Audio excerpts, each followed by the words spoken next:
नमस्कार दर्शक मित्रों, आप देख रहे हैं जीपीएमसी न्यूज 24/7 लाइव। श्री उमिया माताजी संस्थान कड़ी द्वारा કડીમાં આવેલ શ્રી ઉમિયા માતાજી મંદિરનો 27મો ભવ્ય રજત જયંતિ પાટોત્સવ ધામધૂમથી ઉજવવામાં આવ્યો. શ્રી ઉમિયા માતાજી સંસ્થાન ભાવપુરા કડી દ્વારા કડીમાં આવેલ શ્રી ઉમિયા માતાજી મંદિરનો 27મો પાટોત્સવ તારીખ 10/5/26ને રવિવારે વૈશાખ વદ આઠમના રોજ ભારે હર્ષોલ્લાસ, શ્રદ્ધા અને આસ્થાથી ધામધૂમપૂર્વક યોજાઈ ગયો. આ રજત જયંતિ પાટોત્સવ પ્રસંગે શ્રી ઉમિયા માતાજીના યજ્ઞદર્શન તથા ધ્વજારોહણમાં ખૂબ મોટી સંખ્યામાં માઈ ભક્તો ઉપસ્થિત રહ્યા હતા.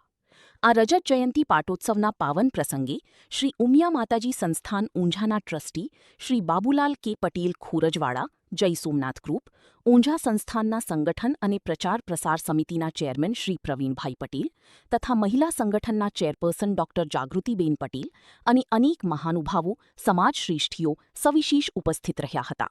આ પ્રસંગે સર્વે ઉપસ્થિત મહેમાનશ્રીઓએ પોતાના પ્રાસંગિક વક્તવ્યોમાં ઊંઝા ઉમિયા સંસ્થાનની વિભિન્ન સામાજિક અને ધાર્મિક પ્રવૃત્તિઓ સંબંધિત તથા ઊંઝા સંસ્થાનના દ્વારા સામાજિક જનજાગૃતિની કામગીરી કરવામાં આવી રહી છે તેની વિગતવાર માહિતી આપી હતી. કડીમાં આવેલ શ્રી ઉમિયા માતાજી મંદિરને વર્તમાન સમયમાં 27 વર્ષ પૂર્ણ થયેલ છે. તારીખ 9/5/99 રવિવારે વૈશાખ વદ આઠમ વિક્રમ સંવંત 2055ના રોજ સમગ્ર કડીનગરના પાટીદાર સમાજ પરિવારો દ્વારા કડીના શ્રી ઉમિયા માતાજીના નિજ મંદિરનો પ્રાણ પ્રતિષ્ઠા મહોત્સવ યોજાયો હતો. આમ અગાઉ વર્ષ 2023-24માં નિજ મંદિરનો 25 વર્ષ પૂર્ણ થતાં રજત જયંતિ વર્ષ સ્વરૂપે પાટોત્સવ ધામધૂમથી ઉજવવામાં આવ્યો હતો. તે સમયે કડીના 30,000 ભાઈ બહેનોએ પાટોત્સવ પ્રસંગે ઉપસ્થિત રહી યજ્ઞદર્શન તથા ભોજન પ્રસાદનો લાભ લીધો હતો, જે કડીનગરનો અવિસ્મરણીય પ્રસંગ બની રહ્યો હતો. હાલમાં વર્તમાનમાં કડીના શ્રી ઉમિયા માતાજી મંદિર માત્ર એક ધાર્મિક સ્થાન ન રહેતાં સામાજિક ચેતનાના કેન્દ્ર બન્યું છે. પગપાળા સંઘ, લગ્ન તેમજ અન્ય સામાજિક પ્રસંગોએ મંદિરના સ્થાનનો ખૂબ સુંદર અને સરસ ઉપયોગ થાય છે. વિશેષમાં કડીનગરના સમસ્ત પાટીદાર પરિવારો દ્વારા દર વર્ષે વૈશાખી પૂનમે શ્રી ઉમિયા માતાજી મંદિર ઊંઝા ખાતે છેલ્લા 114 વર્ષથી મુખ્ય નિશાન ચઢે છે. આ વર્ષે પણ શ્રી ઉમિયા માતાજી મંદિર ઊંઝા ખાતે 115મું ધ્વજારોહણ કરવામાં આવ્યું હતું, જે કડી માટે ગૌરવ સમાન છે. કડી ઉમિયા માતાજી સંસ્થાન રજિસ્ટર્ડ ટ્રસ્ટ છે, જેમાં કુલ 11 ટ્રસ્ટીઓનું ટ્રસ્ટી મંડળ છે.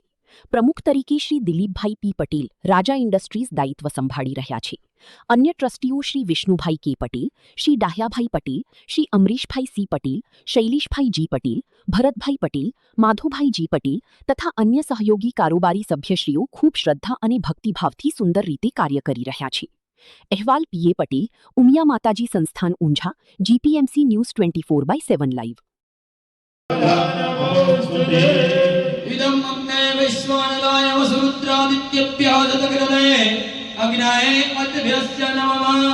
श्रीफળ જમણા હાથમાં લઈ લો, સૂચિ આપના હાથમાંથી લઈ લો. ગુરુજી, શ્રીફળ જમણા હાથમાં ઉપરથી પકડાવો અને શાંતિથી યજ્ઞ કુંડમાં ઉપરથી પકડો. ભાઈ શનિભાઈ ઉપરથી પકડો અને માતાજીની બધાય જયકાર કરી અને શ્રીફળ અંદર મૂકવાનું છે. બોલીએ શ્રી ઉમિયા માતાજી. પટના આપી દો એમને અને ઘીની ધારા કરો. એક આ સમય પકડી રાખજો બધા. નારાજગીનો ઢોકળો જેમને જેમના હાથમાં છે એમને કટ કરીને તમારા કાંડા પર બંધાય, એ તમારી પ્રસાદી છે સાહેબ. ઓમે કાચમે ત્રિસતમે ત્રિસતમે પંચતમે પંચતમે સપ્તતમે સપ્તતમે નવતમે નવતમે એકાદશતમે ત્રયોદશતમે ત્રયોદશતમે ત્રયોદશતમે પંચ. વ્યવસ્થા નહોતી, ટેલિફોન નહોતા, મોબાઈલ નહોતા, છતાં પણ 18 લાખ લોકો આવ્યા અને માના દર્શન કરીને ગયા, ભોજન પ્રસાદ લીધું. અને પણ એ પછી એવું બન્યું કે આપણા જે વડવાઓ હતા ઊંઝા ઉમિયા માતાજી સંસ્થાનના, આપણા જે ટ્રસ્ટીઓ હતા, અને ઊંઝા એ પહેલું વિશ્વનું કડવા પાટીદારોનું વેપારી શહેર હતું.